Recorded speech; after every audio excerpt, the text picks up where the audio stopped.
तो रजोगुण तमोगुण शांत हो जाएगा, हमारे अंदर गुणातीत एक आनंद आ जाएगा, एक आनंद की अनुभूति हो जाएगी। और दूसरी बात है कि सबके जीवन में दो पार्ट आते हैं, कभी सुख कभी दुख, कभी संपत्ति कभी विपत्ति। तो संघर्ष में जीवन पूरा जीवन रहेगा। जब तक मनुष्य जीवन रहता है तब तक संघर्ष रहता है, हमको लड़ना पड़ेगा। तो नाम बल से, अध्यात्म बल से ही हम जीत सकते हैं। अगर अध्यात्म बल नहीं तब तो संसार में फिर नष्ट ही हो जाता है प्राणी। इसलिए नाम जप करते रहिएगा, भगवान का अधिक से अधिक जो प्रिय नाम हो वो नाम जप करते रहिएगा। और भोजन सात्विक रखिएगा, और रजोगुण तमोगुणी विषयों से बचिए और लोगों से बचिए। जिन लोगों के संग से कुमति उत्पन्न होती है, ऐसा कुसंग का त्याग कीजिए। यो संगास त्यजति यो महानुभाव सेवते यो ममतास त्यजति सतरति सतरति सतारयति। जो कुसंग का त्याग कर देता है, संत महापुरुषों का संग करता है और ममता रहित हो जाता है, वो भगवान के भजन के प्रभाव से वो सबको तारने की सामर्थ्य रख लेता है। स्वयं तर जाता है, दूसरों को भी तार देता है। इसलिए पवित्र भोजन पाओ, सत्संग करो, नाम जप करो, कैसी भी विपत्ति आए घबराओ मत, भगवान है ऐसा विश्वास रखो। भुवन चंद जी गाजियाबाद से। राधे राधे जी। राधे राधे महाराज जी। महाराज जी, मुझे लोगों की मदद करना बहुत अच्छा लगता है और मैं अपना पूरा जीवन इसी सेवा में लगाना भी चाहता हूँ, परंतु कभी कभी जिंदगी में मदद करता हूँ, वही लोग मुझे गलत बोल देते हैं, उनके व्यवहार से मुझे बहुत दुख होता है। ऐसे समय में मन ये टूटने इसी लगता से है। बचना है। जब हम लोगों की मदद करें तो उनमें हम भगवान को देखें, और वो मदद कार्य जो हमने किया वो पुण्य कार्य है, उसे हम भगवान को समर्पित कर दें। बदले में उनसे हम धन्यवाद न चाहें। हमारे अंदर आकांक्षा होती है कि हम जिसको कुछ सेवा करते हैं वो हमसे कृतज्ञता प्रकट करे, लेकिन वो प्रतिकूल व्यवहार करें तो फिर दुख होता है। ये अध्यात्म नहीं है। अध्यात्म ये है तो दियम वस्तु गोविंदम तुभ्यमेव समर्पय। हे प्रभु, तन मन धन में जो भी आपकी सेवा हमसे बन रही है वो आपके द्वारा ही दिया हुआ शरीर है, आपके द्वारा दिया हुआ धन है, आपके द्वारा दी हुई बुद्धि है। तो हे प्रभु, वो आप स्वीकार करें। तो मनुष्य रूप में अंतःकरण में सबके भगवान विराजमान है। हम उन भगवान की सेवा करें तो बदले में हमको धन्यवाद की चाह नहीं होगी। वो हमसे जब प्रतिकूल व्यवहार करेगा तो हमारे हृदय में आनंद रहेगा कि हमने तो चाह ही नहीं था कि आप अनुकूल व्यवहार करें। और ये आपकी सत्य बात है कि जब आप किसी का परोपकार करेंगे, हित करेंगे, तो और उसके बाद जब वो उसका रूप देखेंगे तो वो रूप आपके प्रतिकूल होगा। तो फिर असह्य नहीं होता है कि हमने ऐसा किया और ऐसा। तो हमें चाहिए कि हम वो भगवान से लें, मनुष्य से नहीं। और भगवान परम मंगल करेंगे। परोपकार जैसा धर्म नहीं है, परहित सरिस धर्म नहीं भाई।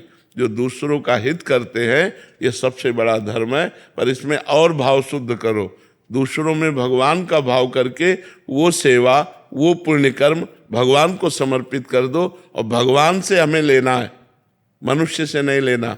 मनुष्य धन्यवाद भी दे तो नहीं हमें लेना। हमें भगवान ने प्रेरणा की, हमने आपकी सेवा कर दी, नेकी कर दरिया में डाल।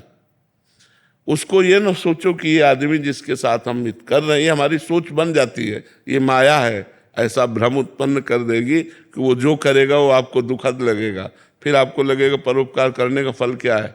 ये नहीं है परोपकार का फल। परोपकार फल तो भगवान की प्रसन्नता है। ऐसा भाव रखना चाहिए। आंचल जी। राधे राधे महाराज जी। महाराज जी, जो लोग हमें गलत समझते हैं या हमें दुख पहुंचाते हैं, उनके प्रति हमारा व्यवहार कैसा होना? क्यों हम लोगों से परेशान हो? लोग हमें क्या समझते हैं, हमें क्या लेना देना है यार। हमें अपने कर्म से मतलब है, हमें अपने कर्तव्य से मतलब है। लोग हमें अच्छा कहें या बुरा कहें, लोगों की मति है, मुझे लोगों से क्या लेना देना है। सबसे ज्यादा परेशानी तो अपने लोगों को लोगों से है। ये नहीं होना चाहिए। हमें देखना है कि भगवान के विरुद्ध आचरण नहीं होना चाहिए, धर्म के विरुद्ध आचरण नहीं होना चाहिए। मैं धर्म से चलूंगा, सत्य से चलूंगा, भगवान के इशारे के अनुसार चलूंगा। और अधर्म से चले, लोग बहुत बड़ाई करें तो नरक जाओगे। लोगों की बड़ाई से क्या लेना देना है, या लोगों की बुराई से हमारी क्या हानि होनी है? हम लोगों के दिमाग में क्यों घुसेड़ते हैं अपनी बुद्धि? उसी में हम परेशान होते हैं। ये आदमी हमें कैसे देख रहा है, ये आदमी क्या हमें बोल रहा है, या क्या सोच रहा है, उसकी मति है। हमको अपने मार्ग में सीधे चलना है। हम धर्म से चलें, गलत ना चलें, अच्छे से चलें। लोग हमें बुरा कहें तो करें। महाराज जी मुश्किल होता है ग्रस्त जीवन में फिर ऐसा। हाँ, लेकिन अब मुश्किल होता है, लेकिन नामुमकिन तो नहीं। हम अगर अध्यात्मवान बने तो हम ऐसी क्षमता धारण कर सकते हैं। ये अध्यात्म हमारे लिए ही है। इसीलिए हम कहते हैं आधुनिक शिक्षा के साथ आध्यात्मिक शिक्षा भी होनी चाहिए। अगर आध्यात्मिक शिक्षा नहीं होगी तो आधुनिक शिक्षा पढ़ करके भी हम बहुत नादान रहेंगे, ज्ञानी नहीं कहलाएंगे, हम बुद्धिमान नहीं कहलाएंगे। तो इसलिए हमें चाहिए थोड़ी सहन शक्ति आनी चाहिए। तो अपराध बन गया तो हम अपनी बुद्धि को कंट्रोल कैसे करें? जो हमसे अपराध ना करवा दे, जो हमको गलत ना कर दे, हमको नाम जप करना चाहिए। इसीलिए कहते हैं अध्यात्म से जुड़ो, नाम जप करो, सत्संग सुनो, शास्त्र स्वाध्याय करो, परोपकार करो। इससे बुद्धि पवित्र हो जाएगी, विशाल हो जाएगी। स्वार्थ बुद्धि ही हमको सहनशीलता नहीं देती, परमार्थ बुद्धि सहनशीलता हमको देती है। और प्रायः लोग स्वार्थ से युक्त रहते हैं, इसलिए बहुत कमजोर हृदय हो जाता है। थोड़ा सा कोई जरा सा दुखद वचन बोल दिए तो डिस्टर्ब हो गए, और कहो 10 दिन डिस्टर्ब रहे उसी बात से। अगर विवेक है तो 1 मिनट में उस बात को रद्दी कर दिया, हटा दिया, वर्तमान को संभाल लिया। वर्तमान में हम दुखी होते भूत भविष्य की बातों का चिंतन करके। जब हमारे अंदर परमार्थ नहीं होता, अध्यात्म नहीं होता ना, तो हम वर्तमान में या तो भूत का चिंतन करते रहते हैं, ऐसा ऐसा उसने कहा, ऐसा वो ऐसा, या आगे क्या होगा, इन विषयों में हम परेशान रहते हैं। तो वर्तमान तो हमारा नष्ट हो रहा है। वर्तमान में राधा राधा राधा, भविष्य मंगल होगा, और भूत भी जो गंदा हो गया है वो पवित्र हो जाएगा। भगवान के नाम से जुड़ो तभी मंगल होगा। विनोद कुमार जी। राधे राधे गुरु जी। गुरुदेव, मैं जीवन में एक ऐसे पड़ाव पर हूं जहां मुझे लगता है कि मुझे रुक जाना चाहिए और अपनी आंतरिक शांति को प्राथमिकता देनी चाहिए, लेकिन मेरे प्रियजन और परिवार के सदस्य चाहते हैं कि मैं जीवन में व्यस्त गति से जो चल रहा था वो जारी रखूं। हालांकि ये प्रश्न मेरे मन में बहुत परेशान कर रहा है महाराज जी, मैं कैसे संतुलन बनाऊं? नहीं, उसमें क्या देखना है कि आप जो कर्तव्य कर्म कर रहे हैं वो अधर्म युक्त तो नहीं है। नहीं। तो बस वो कर्तव्य कर्म कीजिए जिससे धन की प्राप्ति हो और परिवार का पोषण हो, और नाम जप कीजिए जिससे अध्यात्म पुष्ट हो और परम शांति मिले। दोनों काम हो जाएंगे। तो जो कर्तव्य कर्म पाप युक्त होता है उस पर विचार करने योग्य होता है, उसे त्याज्य होता है, उसे त्यागना चाहिए। लेकिन जो कर्म पाप युक्त नहीं है, धर्म युक्त है, उसे करना चाहिए, क्योंकि उससे हमारे भगवान की भी सेवा होगी, परिवार की सेवा होगी, समाज की सेवा होगी। धन नहीं होगा तो आप समाज की सेवा नहीं कर सकते, आप परिवार की सेवा नहीं कर सकते। इसलिए धन कमाना अनिवार्य है, पर वो पाप कर्म से नहीं, वो धर्म पूर्वक कमाना चाहिए। धर्म, अर्थ, काम, मोक्ष, ये 4 पुरुषार्थ हैं हमारे शास्त्रों में। तो धर्म पहले है, धर्म से युक्त होकर धन कमाना चाहिए, और धर्मयुक्त धन से ही कामनाओं की पूर्ति करनी चाहिए। तो उससे मोक्ष की तरफ हम बढ़ सकते हैं। और अगर धर्म ही नहीं है तो पाप कर्म के कमाए हुए धन से पापमयी बुद्धि होती है, और बुद्धि फिर नष्ट कर देती है। तो इसलिए जो कार्य कर रहे हो करना चाहिए, और बढ़ो उस कार्य में, और उस कार्य के द्वारा कमाए हुए धन से परिवार की सेवा करो, और बन जाए तो कुछ रुपए निकाल कर पुण्य कार्य में दे दो। जैसे गौ सेवा में है, जहाँ बीमारों को औषधि दी जाती है, ऐसी जगह कहीं संत महात्मा जहाँ जैसा भाव बने कुछ वो धर्म कार्य में कर देना चाहिए, और नाम जप करो। और जैसे गुरुजी कोई परिवार का सदस्य भी धन का लाभ लेना चाहे तो दे सकते हैं? हाँ, बिल्कुल दे सकते हैं, बिल्कुल दे सकते हैं। और बार बार वो यही चीज अपनाए? बार बार धन मांगते तो अगर अपने पास है तो हम दे देते हैं, अपने पास है तो हम उनका पोषण कर, नहीं है तो फिर आदेश शाम है। अपनी सामर्थ्य देख करके ही परोपकार करना चाहिए। अगर हमारी सामर्थ्य है कि हमारी जेब में 90 रुपया बच रहे हैं तो हम 10 रुपया दे देते हैं, क्योंकि हमें 90 की आवश्यकता है। हमको व्यापार में लगाना है, हमें अपने शरीर का पोषण करना है, अपने शरीर संबंधियों का पोषण करना है, तो हम 10 परोपकार में दे देते हैं। ऐसा अब बार बार कोई हमसे धन की याचना करे, हमारे पास है तो हम कर देते हैं, नहीं है तो हम मना कर देते हैं। वो दोनों बातें आपके ऊपर है। रितेश जी नेपाल से। राधे राधे महाराज जी। महाराज जी, जो लोग साधना मार्ग पर चलते हैं उन लोगों को ब्रह्म की अनुभूति होती है, और जो लोग भक्ति मार्ग पर चलते हैं उन लोगों को श्री कृष्ण जी की प्राप्ति होती है। तो क्या ब्रह्म और श्री कृष्ण एक ही बात है? भावना अलग है। एक निराकार भावना है और एक साकार भावना है। तो जाकी रही भावना जैसी, प्रभु मूरत देखी तिन तैसी। जिसकी जैसी भावना होती है वैसे ही भगवान अनुभव में आते हैं। भगवान कैसे? आपकी भावना जैसी वैसे।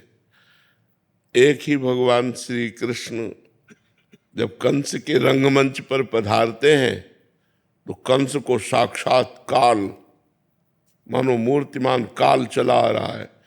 पहलवानों को वज्र के समान कठोर शरीर वाले पहलवान जो मथुरावासी हैं उनको नौ किशोर, और जो वात्सल्य से प्यार करने वाले हैं उनको लाड़िले अत्यंत सुकुमार दुलारे प्रभु दिखाई दे रहे। इतना छोटा कृष्ण कैसे इन बलवानों से लड़ेगा, उनको ऐसा दिखाई दे रहा है।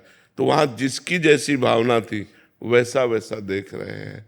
तो भगवान को जब हम ज्ञान मार्ग से सांख्य योग से भजते हैं तो भगवान निराकार रूप से अनुभव में आते हैं, और जब हम भक्ति मार्ग से भजते हैं तो साकार रूप से आते हैं। वही सगुण साकार है, वही निर्गुण निराकार है। तो जो जिस भावना से उपासना करता है वैसा ही भगवान अनुभव में आते हैं। जैसे आज भी सब कुछ भगवान ही बने हुए हैं, ऐसा वेद कहता है, ऐसा शास्त्र पुराण कहते हैं, लेकिन हम कहाँ अनुभव कर पा रहे हैं? हमारी मायामयी दृष्टि है, अनेक दृष्टि है, तो हमें स्त्री पुरुष जड़ चैतन्य दिखाई दे रहा है। गोस्वामी जी देख रहे हैं, सीय राम में सब जग जानी, करो प्रणाम जोर जुग पानी, सब सीताराम विराजमान है। जो कृष्ण को भजते हैं तो जित देखो तित श्याममयी है, जिधर देखो उस श्याम सुंदर ही दिखाई दे रहे। ईशावास्यमिदं सर्वम यत् किंच जगत्याम जगत, उपनिषद कहता है कि कोई कण ऐसा नहीं जहाँ ईश्वर न विराजमान हो। वेदांत कहता है सर्वम खलविदम ब्रह्मणे नास्ति किंचन, सब जगह ब्रह्म विराजमान है, उसके सिवा कोई कुछ। नारद जी कहते हैं चिद चिद लक्षणम सर्वम राधा कृष्णमयम जगत, चेतन अचेतन जितना जगत है सब राधा कृष्णमय है। भगवान श्री कृष्ण कह रहे वासुदेवा सर्वमिति सा महात्मा सुदुर्लभा, जो सब जगह वासुदेव को देखता है ऐसा महात्मा दुर्लभ। तो भावना ही तो है ना, इतने भगवान थोड़ी है। भगवान तो एक है, ब्रह्म तो एक है, एको ब्रह्म द्वितीयो नास्ति। तो ये जो बहुत दर्शन होता है वो हम बहुतों की दृष्टि के कारण दर्शन होता है। वही भगवान भक्त के लिए नरसिंह रूप धारण कर लेते हैं, वही भगवान भक्तों के लिए वाराह रूप धारण कर लेते हैं, वही मत्स्य रूप धारण करते हैं, वही राम रूप, वही कृष्ण रूप, वही बुद्ध रूप। जहाँ जैसी आवश्यकता पड़ती है वही निराकार साकार बन जाता है, वही साकार निराकार है, कोई अंतर नहीं है, वही एक ब्रह्म है। किसका प्रश्न था जी, समझ में आया आपको? लीलाकरण जी, राजस्थान जैसलमेर। राधा वल्लभ श्री हरिवास। राधे राधे महाराज जी। महाराज जी, भगवत गीता के श्लोक में श्री कृष्ण जी कहते हैं कि सभी प्राणी मुझ में हैं किंतु मैं उनमें नहीं हूं, तथा दूसरे श्लोक में वासुदेव सर्वमिति, अर्थात सब कुछ वासुदेव ही है, कृपया मार्गदर्शन करें। इसीलिए भजन की आवश्यकता है, भगवान की वाणी के रहस्य को समझना। बर्फ में पानी प्रवेश नहीं कर सकता, तो बर्फ है क्या? भगवान कहते हैं सब भूत मेरे में है। पहले समझो, भगवान की वाणी का राज समझो। सब भूत मेरे में है। मेरे में है का मतलब मैं ही सब भूतों में बनाऊं, और मैं किसी में प्रवेश नहीं करता, क्योंकि वही बने हुए हैं, तो प्रवेश क्या करे? समझ में आ रहा है कि नहीं? और उसी को इशारे से बता रहे हैं कि वासुदेवा सर्वमित, मैं ही सब कुछ बना हुआ हूं। तो चतुराई समझो, शब्द की चतुराई समझना है, शब्द की जो गूढ़ता है उसको समझना है। भगवान ही सब बने हुए हैं, इसलिए भगवान उसमें प्रवेश नहीं करते, क्योंकि भगवान ही पंचभूत बने हुए। इंद्रियाणाम मनश्चास्मि, भगवान ही मन बने हुए हैं, भगवान ही प्राण बने हुए हैं, भगवान ही जीवन है, भगवान ही आत्मा है। तो प्रवेश किस में करें? दूसरा कोई हो तो उसमें प्रवेश करें, वही जब बने हुए हैं तो उसमें प्रवेश क्या करें। जैसे हम कह दें कि पानी बर्फ में प्रवेश नहीं करता, तो है क्या वो बर्फ? पानी ही तो है ना। ऐसे ही भगवान ही सब रूपों में है, इसलिए वो किसमें प्रवेश करें? क्योंकि पहले से वो विद्यमान है उनमें। समझ आ रही बात? भजन करोगे तब समझ में आएगी, नहीं समझ में आई बात तुम्हारी है? भगवान ही सब भूतों के रूप में है। जब सृष्टि नहीं थी तब कौन था? भगवान थे।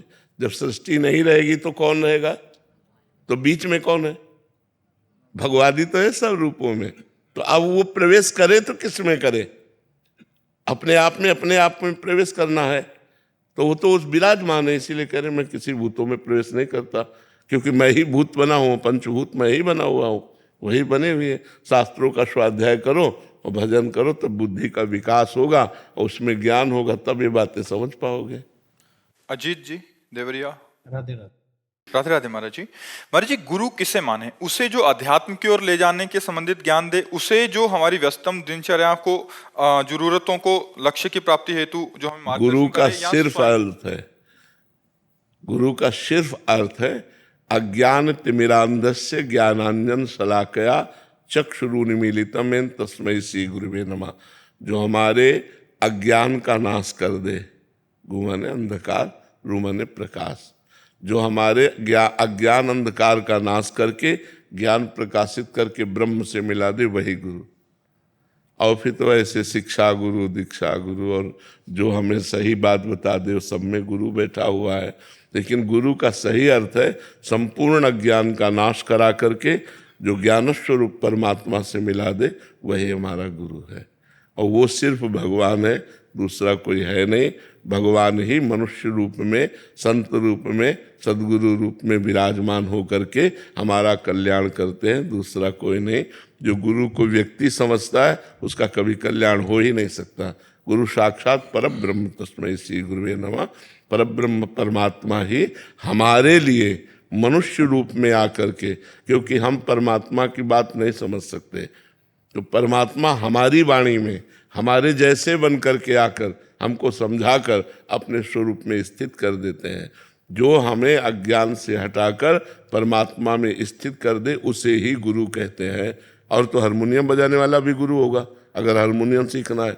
ढोलक बजाने वाला भी गुरु होगा। बस सही गुरु का अर्थ है जो गुरुदेव अज्ञान से हटाकर भगवान की प्राप्ति करा दे, वही गुरुदेव है। भावना शर्मा जी।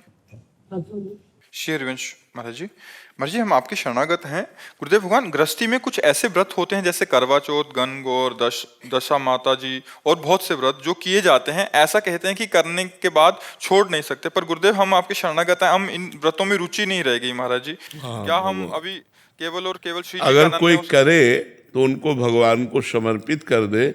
और जैसे अपने यहाँ अष्टयाम सेवा श्री जी की है, फिर अब कोई करने की जरूरत है नहीं।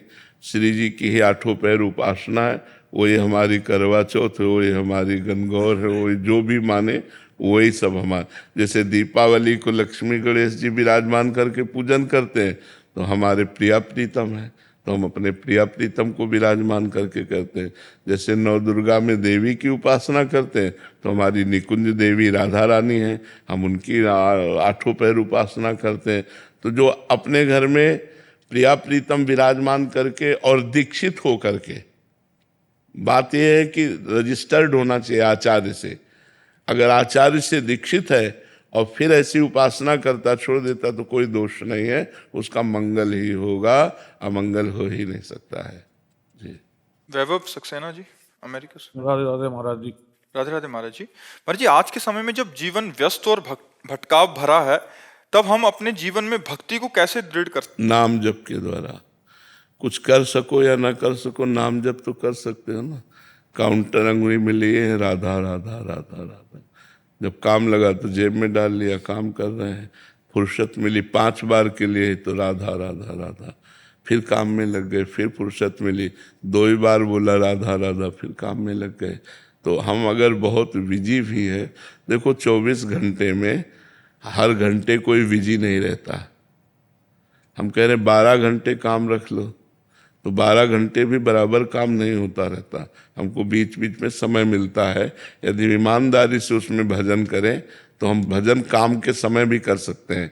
लेकिन हम मारा कि 12 घंटे आप काम में रत हैं, 6 घंटे आप सोने में रत हैं, 2 घंटे आपके भोजन और पानी प्रसाद इसमें रत हैं, 1 घंटे मनोरंजन में रत हैं, तो कितने बचे? 3 घंटे। 3 घंटे बचे। 12, 6, 18, 2, 20, 1, 21, 24 घंटे होते हैं।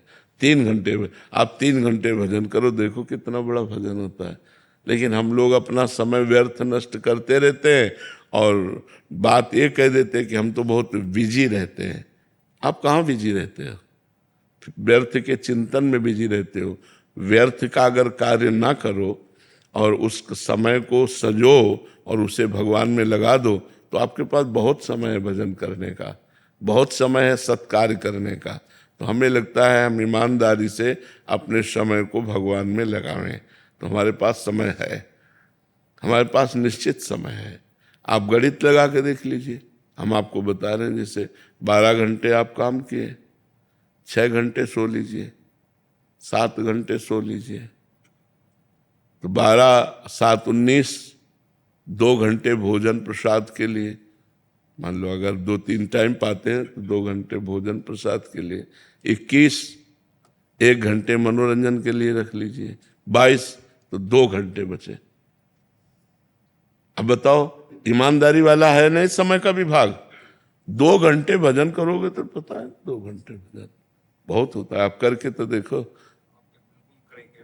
हाँ, समय को बर्बाद मत करो, समय को सार्थक करो। काम करते हुए बीच बीच में राधा राधा, और शेष समय जो है उसको निकालो आप। कि हम 2 घंटे कहाँ निकाल सकते हैं? मान लो एक साथ नहीं निकाल सकते तो हम 1 घंटा सुबह निकाल सकते हैं, 1 घंटा शाम के निकाल सकते हैं, रात्रि के सोते समय पहले 1 घंटा हम भजन कर, या जैसे भी बने आप 2 घंटा 24 घंटे में निकाल लो, अपने आधा घंटे निकाल लो और भजन करो, उससे तुम्हारा मंगल हो जाएगा। और जब 2 घंटे भजन करोगे तो भजन का अभ्यास तो बनेगा ना, भजन का अभ्यास आपका मंगल कर देगा। आप शुरू तो करो। आस्था जी। राधे राधे महाराज जी। महाराज जी, भक्ति में हमें संयम, समर्पण और स्मरण करना चाहिए। कृपया बताएं कि इस भ्रमित समय में एक युवा कैसे संतुलन बनाए? क्या आनंद और भक्ति साथ साथ चल सकते हैं? आनंद और भक्ति एक ही है, विषय भोग और भक्ति नहीं चल सकता। आनंद तुम विषयों में ढूंढ रहे हो, आनंद तुम विषयों को संबोधित कर रहे हो। आनंद नाम भगवान का है, जो आनंद सिंधु सुख राशि, सीकर तैत्रय लोक सुपासी, सो सुख धाम राम सुनामा। आनंद भगवान का नाम है। जो भगवान से मिलता है उसे आनंद कहते हैं, जो विषयों से मिलता है उसे आनंद कहते हैं। क्या किसको आनंद मिल गया? हर विषय भोग रहे हो, तुम आनंदित हो क्या? हर समय जलते रहते हो, ये चिंता, ये चिंता, ये शोक, वो शोक, हजारों बार जिस भोग को भोग चुके फिर उसे भोगने की इच्छा। आनंद है, आनंद एक बार प्राप्त होगा तो तृप्ति हो जाएगी। आजकल के युवाओं की सोच है कि एक बार जिंदगी मिली है, सब कुछ एंजॉय कर लीजिए। हाँ, तो एंजॉय कर लीजिए। नरक में भी एंजॉय करने के लिए तो आपकी सर्टिफिकेट तैयार हो रही। मनमानी करोगे तो यहीं जेल चले जाओगे। तो मनमानी आचरण करोगे, एंजॉय करोगे तो नरक है। शास्त्र विरुद्ध आचरण करोगे तो नरक है, भोगना पड़ेगा। अब मनुष्य शरीर मिला है, इंद्रियों को संयम में रखकर पाप कर्म ना करते हुए, भगवान का भजन करते हुए, अपने कर्तव्य का पालन करते हुए, समाज सेवा करते हुए, माता पिता की सेवा करते हुए अच्छे बनो। ऐसे नहीं कि तुम मनमानी आचरण करते रहो, मनमानी भोग भोगते रहो, मनमानी पापाचरण करते रहो। इसलिए मनुष्य शरीर नहीं मिला, मन को मारने के लिए मनुष्य शरीर मिला है, मन को विषयों में फंसाने के लिए नहीं मिला है। जी, 2 सोच है इसमें महाराज जी। अभी क्या भक्ति का आनंद क्या होता है ये तो पता ही नहीं है महाराज जी। पहली बात तो संसार में विषयों का आनंद है, वही जो सुख मिल रहा है उनको तत्कालिक, उसी की आनंद मान रहे हैं। इसलिए महाराज जी बहुत भ्रमित हो रहे हैं कि क्योंकि ये सुख का बारे पता ही नहीं है, आनंद के बारे पता नहीं है, उसमें तत्कालिक अगर इसमें सुख होता तो आप लोग तृप्त हो जाते। क्या आज तक तृप्त हुए? क्या आप विचार करके देखिए, क्या तृप्त हुए? मन शांत हो गया आपका? मन अब कहने लगा आपका चुना था न चाहिए मोरे? कुछ देर के लिए तो हो जाता है महाराज जी, फिर कुछ देर के लिए नहीं होता। वो कुछ देर के लिए कामना शांत होती है, उसका सुख होता है, भोग का नहीं होता। जैसे हमारे अंदर भूख लगी, और भोजन पा लिया तो भूख की कामना शांत हो गई, तो थोड़ी देर के लिए वो शांति से मिली, दूसरी कामना जागृत हो गई, तीसरी कामना जब तक समस्त कामनाएं का त्याग नहीं होगा तब तक शांति और आनंद की प्राप्ति नहीं होगी। नहीं, तुम्हारी बात क्या है, जिनके पास भोगों का साम्राज्य था वो भी अतृप्त रहे, वो भी तृप्त नहीं रहे। महाराज ययाति ने अपने पुत्र की जवानी भोगी 1000 वर्ष लेकर, तब उन्होंने लिखा कि भगवान से विमुख पुरुष को संसार की समस्त स्त्रियां, जौ, धान्य, संपत्ति सब दे दी जाए तो भी वो तृप्त नहीं होगा, क्योंकि भोगों में सुख नहीं है। अगर सुख होता तो आप लोग हो सुखी हो जाते ना। कहाँ सुख है? अब भी तो सुख की खोज कर रहे हो, नहीं कर रहे हो? अब भी सुख की चाह में भटक रहे हो। वो सुख मिलेगा भगवान के चरणों में। जब तक भगवान का आश्रय नहीं लोगे तब तक मन शांत नहीं होगा, और जब तक शांति नहीं तो सुख कहाँ रखा हुआ है। तो भक्ति आनंद प्रदान करती है, भगवदा आनंद, ना कि विषयानंद। भक्ति शास्त्र सम्मत विषयों को भोगते हुए प्राप्त की जा सकती है। जैसे धर्म पूर्वक एक पुरुष को स्वीकार किया पति रूप में, तो आजीवन उसके प्रति समर्पित। एक पत्नी को हाथ ग्रहण किया, पाणी ग्रहण किया, आजीवन उसको अपना प्यार दे दीजिए। और संतान उत्पत्ति, उसकी पढ़ाई लिखाई के लिए धन कमाइए, धन से परिवार का पोषण कीजिए, नाम जप कीजिए, आनंद की तरफ बढ़ रहे हैं आप। कोई ज़्यादा मेहनत की बात थोड़ी है, भाव बदलना है। अब पराई स्त्रियों से गलत आचरण करो, शराब पियो, मांस खाओ तो नरक जाओ। सब तो ऐसा ही कर रहे हैं। हाँ, तो नरक जाएंगे सब। तभी तो हमने कई बार आपको सुनाया है कि ब्रह्मा जी ने सतयुग, त्रेता, द्वापर, कलयुग चारों को बुलाया और कहा हमने नरक बनाया है, तो नरक में भी कुछ लोग जाने चाहिए। तो सतयुग ने कहा हमारे राज्य में नहीं जाएंगे, त्रेता ने कहा हमारे राज्य में नहीं जाएंगे, जैसा बड़े भैया चलेंगे वैसे ही हम चलेंगे। द्वापर से कहा, द्वापर ने कहा कुछ उपाय हम करेंगे कि आपकी आज्ञा का पालन हो। जब कलयुग आया तो उन्होंने कहा जैसे बड़े भैया ने कहा हमारे राज्य में कोई नरक नहीं जाएगा, ऐसे हम वादा करते हैं कि हमारे राज्य में कोई स्वर्ग या भगवान को प्राप्त करेंगे। कोई बिरले ही होंगे जो पराई स्त्री की तरफ गंदी दृष्टि न रखते हो, जो पराये धन की चाह न करते हो, जो मांस न खाते हो। ये सब लक्षण नरक जाने के। त्रिविधम नरकस्येदम द्वारम नासन मात्मनः कामः क्रोधा तथा लोभा तस्मादित्यम त्यजेत। ये नरक के द्वार हैं, काम, क्रोध, लोभ, मद, ये सब नरक के द्वार है। मनमानी आचरण करोगे तो फिर भोगना पड़ेगा। अभी तो छूट है, जो मन आवे सो कर लो। पर जिंदगी तो एक ही बार मिली है ना, अनुभव नहीं होगा तो कैसे चले? हाँ, तो जिंदगी का क्या, मर जाने के बाद सुअर कुत्ता बनोगे तब क्या अनुभव रह जाएगा इस जन्म का तुम्हारा? अनुभव तो भगवान का करो जो सदा सदा के लिए बना रहे। इसका कोई अनुभव होता है? तुम्हारी सोच कितनी। माँ के गर्भ में 9 महीने रहे, 1 सेकंड का भी अनुभव है? हमें बताओ, हम लोग सब माँ के गर्भ में रहे 9 महीने, 1 सेकंड का भी अनुभव है? वो बुद्धि है जो इसी जन्म के अनुभव को भुला दे रही। क्या अनुभव कर लोगे? अगर भगवान का अनुभव नहीं हुआ तो विषयों का अनुभव तो विस्मरण कराने वाला है। इसमें कौन सी सात्विकता है? हम महाराज जी, हम जो है छोटे से ही जो है कल्याण मंगाते थे, तो हम श्री श्रद्धेय जयदयाल जी गोविंद का और भाई जी से जो है बहुत प्रभावित हुए। अच्छा। तो हम उनसे हरिनाम जपने लगे, श्री हरि श्री हरि। 20 वर्ष के हुए तो गुरु मंत्र ले लिया अयोध्या में हमने, तो वहाँ राम सीता का मंत्र मिल गया, तो उसको जपते थे नहाने के बाद। लेकिन दिन भर हम श्री हरि जाप करते थे। लेकिन हमको जैसे प्रेरणा मिल रही है, अब बहुत विकलता हो गई है, व्याकुल इतनी उम्र हो गई, हम भगवान नहीं मिल पाएंगे क्या हमको? तो हमने कहा कि प्रेरणा मिली फिर भाई जी से हमको अंदर से कि आप वहीं जाइए, तो हम वहाँ भाग के आए हैं आपका। आप कह रहे हैं कि शरीर कई रोगों से ग्रस्त है, तो इस जन्म में ही भगवत प्राप्ति हो जाएगी क्या? आपके सत्संग से विश्वास तो हुआ है और जीवन का लक्ष्य भी बना है, बट अभी लगता है शरीर साथ नहीं दे रहा, तो कैसे? अभी 70-71 वर्ष की उम्र। अब हमारी बात मानोगे? हाँ, मान जाएंगे, सब्जी से ले आए। जहाँ तुम जुड़े रहे वहाँ राधा बाबा का भी जीवन देखा होगा, परिचय सुना होगा। अरे बाबा से सुना बहुत। तो राधा राधा जपना शुरू कर दो। थोड़ा गुरु मंत्र जपो थोड़ी देर, और इसके बाद हर समय राधा राधा जपो, और फिर देख लो हरि नाम का फल है ये। कोई तभी शांति में सब दोष दूर हो रहे हैं, बिल्कुल सब दोष दूर हो रहे हैं। किसी की निंदा नहीं करना, किसी के पास बैठना नहीं है। अब जो है राजनीति भी छोड़ दिया, आर्थिक के सब पद छोड़ दिया। हमने कहा आप कुछ नहीं करें, केवल भजन करेंगे, बस आपके मिल जाए एक बार बस। हाँ, बस राधा राधा जपना शुरू कर दो तुम। कोई दोष अपराध तो नहीं होगा, गुरु अपराध है क्योंकि हमने गुरु किया है, आपको भी गुरु बनाना। हाँ, तो सुनो, कुछ माला गुरु मंत्र के, इसीलिए हमने कहा कर लो और हर समय राधा राधा जपो। प्रशांत कौशिक जी। राधे राधे। राधे राधे महाराज जी। महाराज जी, मैं न्यायालय में न्यायाधीश के पद पर विराजमान हूँ। महाराज जी, कभी कभी क्या होता है कि अपराधी द्वारा किए गए उसके अपराध का दंड देते समय उसके निर्दोष बच्चों और एवं परिवार के प्रति दया का भाव मन में आ जाता है। तो महाराज जी, ऐसे में क्या ये धर्म संगत है? नहीं आना चाहिए। उसने अपराध करते समय ये विचार किया था क्या कि मेरे बच्चे हैं, मेरी पत्नी है, मेरा परिवार है? जब उसने विचार नहीं किया तो आपको उसको दंड देने में विचार करने की आवश्यकता नहीं है। अपराधी की अपराध प्रवृत्ति का मार्जन दंड से ही होता है, और आप दंड विधान करने के लिए जब बैठे हैं तो आपको इतना दया नहीं देखनी, दया नहीं करनी। देखो, सर्वलोक महेश्वर भगवान है ना, परम दयामय है ना, लेकिन जिसका जो कर्म होता है उसका दंड देते हैं कि नहीं देते? तो ये सब दयामय भगवान के सबसे बड़े न्यायाधीश वही है।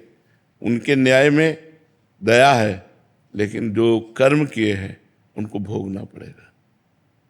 अवश्य में भोक्तव्यम कृतम कर्म शुभाशुभ। अगर फोड़ा है और डॉक्टर रहम करेगा तो मरीज मर जाएगा, फोड़े का ऑपरेशन करना पड़ेगा। ऐसे उसने अपराध किया है तो उस जीव के अपराध का मार्जन करने के लिए आपको भगवान ने न्याय पद पर बैठाला है, तो आपको करेक्ट न्याय करना है, उसमें दया नहीं करनी। हाँ, ये जरूर ध्यान देना है, किसी के भय या प्रलोभन में फंसकर, रुपया प्रलोभन, भय, धमकी, इसमें फंसकर न्याय नहीं करना चाहिए। कि किसी का फोन आया आपको, आप भयभीत होकर के न्याय कर रहे हैं, या किसी की अटैची आई रुपये की, आप रुपये के प्रलोभन में न्याय कर रहे हैं, ये आपके लिए गलत होगा। आपको भय और प्रलोभन से रहित होकर के धर्मपूर्वक जो वकीलों का आपके सामने दोष दिखाया जाता है कि ये दोष है, प्रमाण दिए जाते हैं, उन प्रमाणों के अनुसार उस अपराधी को दंड देना आपके लिए न्याय युक्त है, और वो आप में कोई दोष पैदा नहीं कर पाएगा। लेकिन भय और प्रलोभन से युक्त होकर अपराधी को मुक्त कर देना और निरपराध को दंड देना, तो फिर सबसे बड़ा न्यायाधीश जो भगवान है वो फिर आपके ऊपर न्याय शुरू कर देगा। इसलिए अपने को भगवान को प्रणाम करके बैठो न्याय के पद पर और ठीक निर्णय करो। जो साक्षी उपस्थित किए गए हैं उन साक्ष्यों के द्वारा ही आप ठीक निर्णय करो। अगर साक्ष्य गलत है, वो सामने वाला निर्दोष है और आपको साक्ष्य उसके दोषी के मिल रहे हैं, तो उसके वकील दोषी होंगे, ना कि आप दोषी होंगे। और आपको अगर तनिक भी शंका हो जाए तो उसे और तारीखें देनी चाहिए और समय देना चाहिए, जांच करके ही दंड देना चाहिए। ये दया होगी, ये दया होगी। अब उसके परिवार के विषय में सोच करके आपका द्रवित हो जाना और उसके दंड विधान को, ऐसा नहीं। अपने को बहुत सावधानी पूर्वक न्याय करना है। अगर निर्दोष बच जाए और दोषी को दंड मिले तो आपकी पूजा बन जाएगी, ये आपकी भगवान की आराधना बन जाएगी। राधे राधे महाराज जी। महाराज जी, हमसे कुछ ऐसा पाप हो जाए जो शास्त्र के अनुसार गलत हो और बाद में हमें उसका बहुत पश्चाताप भी हो, ऐसे में उस पाप का निवारण दोष ना लगे, इसके लिए मुझे क्या करना चाहिए? महापुरुषों से पूछना चाहिए कि हमसे ये पाप हुआ तो इसका प्रायश्चित क्या हो सकता है, क्योंकि ऐसे कहने से नहीं होता। जैसे डॉक्टर जांच करता है ना कि खून की जांच करवाओ, ये जांच करवाओ, अब उसको पता चला कि ये समस्या है, फिर वो दवा देता है। ऐसे ही पाप की गरुता और लघुता देख करके उसका प्रायश्चित बताया जाता है कि इसका ये प्रायश्चित है, आप कर लीजिए। अब ऐसे जन साधारण पाप के नष्ट करने के लिए भगवान नाम कीर्तन कीजिए, भगवान का नाम जप कीजिए। अब जैसे कोई महत पाप बन जाए फिर उसके लिए महत प्रायश्चित है, उसके लिए अलग प्रायश्चित है। तो अब ये बात किसी महापुरुष से बताइए कि हमको ये, हमने आर्य द्वारा ये पाप बना, और उसका यदि आप गुप्त रखना चाहते हैं पाप, कि हम उस पाप को नहीं बताना चाहते, तो भगवान नाम जप कीजिए, भगवान नाम कीर्तन कीजिए, भगवान से प्रार्थना कीजिए, वही क्षमा कर देंगे। बकाया उसका प्रायश्चित कर लीजिए। अगर प्रायश्चित नहीं करेंगे, अगर वो कहीं प्रारब्ध बन गया, फिर भोगना पड़ेगा, फिर दंड भोगना पड़ता है, भोगना बड़ा कठिन होता है। जैसे आप 100 रुपया ब्याज के ले लीजिए और सालों पड़े रहें, आप उसका ध्यान न दीजिए, तो हजारों में लाखों में वो परिणित हो जाएगा। ऐसे ही पाप है। तो पाप जो कर्म बन जाए तो उसका प्रायश्चित कर लेना चाहिए। अगर प्रायश्चित नहीं होगा और वो प्रारब्ध बन गया तो फिर भोगना पड़ेगा। और प्रारब्ध बहुत बड़ा बनता है, जैसे 100 के लाखों रुपए बन जाते हैं ब्याज में, ऐसे छोटा पाप भी बड़ा दंड देने वाला बन जाता है। इसलिए पाप अगर बन जाए तो उसका प्रायश्चित कर लेना चाहिए। आर्यन सिंह जी लखनऊ से। शेयर रिवेंज महाराज जी।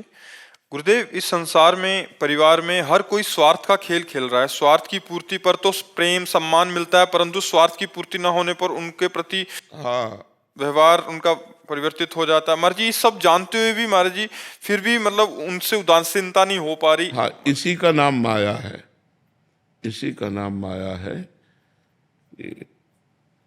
एक बार स्वामी वामदेव जी महाराज अपनी मंडली के साथ भ्रमण कर रहे थे, तो एक वृद्ध को जूतों से एक जवान पीट रहा था। भ्रमण करते हुए जब दोनों दूर से देखा तो मंडली को रोका और नजदीक गए। जो जवान घर के अंदर चला गया, बोले कौन था ये? बोले बेटा। तो बोले तुम वृद्ध हो, बेटा के जूते खा रहे हो, चलो मंडली के साथ, पूरे आजीवन तुम्हारी सेवा होगी, अच्छा भोजन खाना पीना, भगवान का नाम कीर्तन कथा वार्ता यही मंडली में होती रहती है, चलो। तो बोले बेटा हमारा वो हमें पीट रहा था, तेरे को क्या लेना? मोह इतना बलवान है कि जूता खा के भी वो उसी का संग करेगा, वो वहीं रहेगा। वो हट कर के भगवान की शरण में जाकर संतों के समागम में रहकर सुंदर प्रसाद ना, वो वहाँ सूखी रोटी खाएगा लेकिन वहीं रहेगा। यही भगवान की माया है कि हम जानते हैं ये आदमी हमसे छल कर रहा है, ये कपट कर रहा है, यहाँ कोई सत्य प्रेम नहीं, लेकिन फिर भी मन का खिंचाव उन्हीं के प्रति है, उन्हीं के प्रति है। यही भगवान की प्रचंड माया, इसी को मोह कहते हैं। मोह सकल व्याधिन कर मूला, मोह मूल बहुसूल प्रद, त्यागो तम अभिमान, भजो राम रघुनायक, कृपा सिंधु भगवान। जब भगवान का भजन करोगे तो इस मोह से पार हो जाओगे। नहीं, मोह बहुत महासागर है, इसी में सब डूब जाते हैं, इसी में डूब जाते हैं। तो नाम जप करो और सत्संग सुनो, तो सत्संग से विवेक प्रकट होता है और विवेक मोह का नाश करता है। बिनु सत्संग विवेक न होई, राम कृपा बिनु सुलभ न सोई। होए विवेक तो मोह भ्रम भागा, तब रघुनाथ चरण अनुरागा। जब विवेक हुआ तो मोह का नाश हो गया। यहाँ प्यार तो है ही नहीं, केवल स्वार्थी स्वार्थ है। शुद्ध प्यार तो केवल भगवान करते हैं, भगवान के भक्त जन करते हैं, और प्यार शुद्ध नहीं है।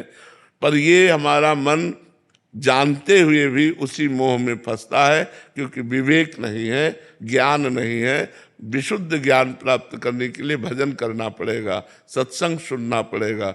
सत्संग सुनो और भजन करो तो व्यवहार करो उनसे बढ़िया, भगवान का स्वरूप मानकर। सब में भगवान है ऐसा मानकर व्यवहार करो। किसी से नफरत नहीं करना, सबको प्यार देना है, पर किसी से कुछ लेना है ये बात भूल जाओ तो आनंदित हो जाओगे। और अगर ये है कि हमने आपको प्यार किया, आप हमको भी प्यार करें, हमने आपको ये सुख दिया तो आप फिर आप दुखी हो जाओगे, फिर तो नहीं मिलेगा।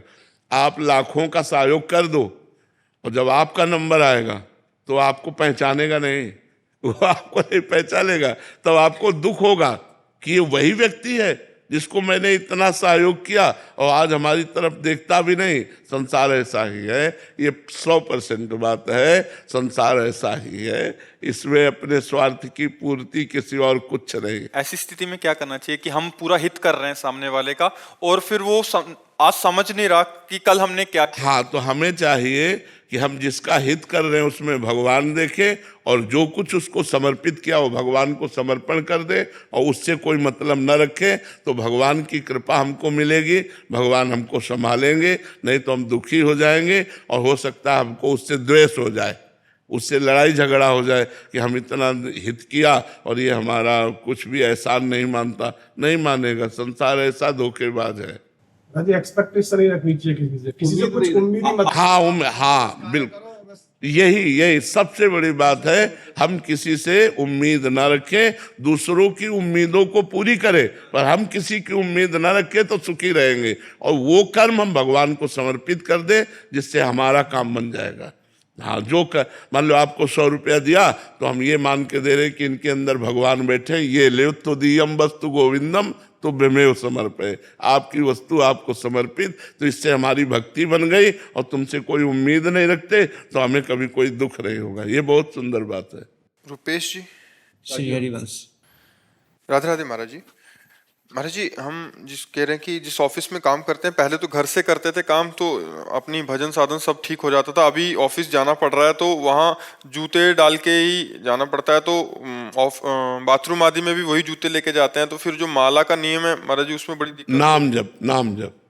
नाम जप करो, उस समय नाम जप करो। शेष समय जैसे प्रातःकालीन समय निकालो, ऐसे समय में उठो कि आपको आधा घंटा पौन घंटा माला जपने को मिले। रात्रि में ऐसे समय सो कि आधा पौन घंटा मिले। तो पवित्र स्थान पर के गुरु मंत्र जपा जाता है, तो गुरु मंत्र की मालाएं पूरा करने के लिए पवित्रता का तो निर्वाह करना होगा। हर समय नाम जप कर सकते हैं। गुरु मंत्र तो मैं 11 माला जो करना है कर लेता हूँ, लेकिन बाकी उससे ज्यादा नहीं हो पाता। बाकी नाम जप करो। नाम जप, हाँ, नाम राधा वल्लभ समय को समर्पित करते रहता हूँ। समय के साथ जो आपने बोला था कि आप पूरा समय राधा समर्पित करते रहते हैं कर्म को। हाँ, कर्म समर्पित करो और नाम जप करते रहो। मंत्र जप तो पवित्र अवस्था में करना चाहिए, नाम जप हर समय करना चाहिए। मनुष्य जीवन की सार्थकता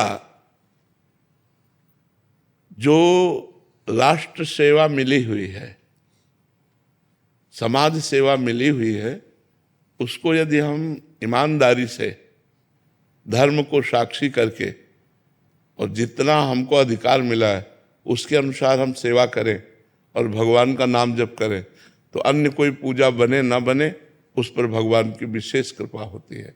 जो अपने पद का दुरुपयोग करके अनाधिकार चेष्टा, अर्थ आदि की, घूस आदि की प्रवृत्तियां रखता है, वो पूजा नहीं होती, वो फिर नहीं होती।